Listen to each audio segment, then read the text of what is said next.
او یو حدیث کې راځي حضرت انس رضی الله تعالی عنہ د حدیث راوی دی چې نبی علیہ الصلوۃ والسلام فرمایي چې په کال کې 15 شپې داسې دي چې په دې کې الله جل شانه د بنده سوال هغه نه رد کوي.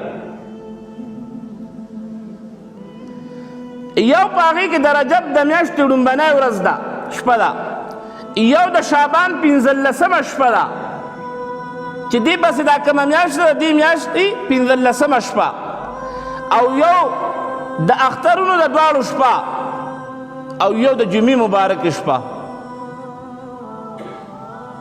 د وړوکي اختر شپه، د لوی اختر شپه او د جمعې مبارکې په شپه باندې الله د خپل بنده دعا نه رد کوي.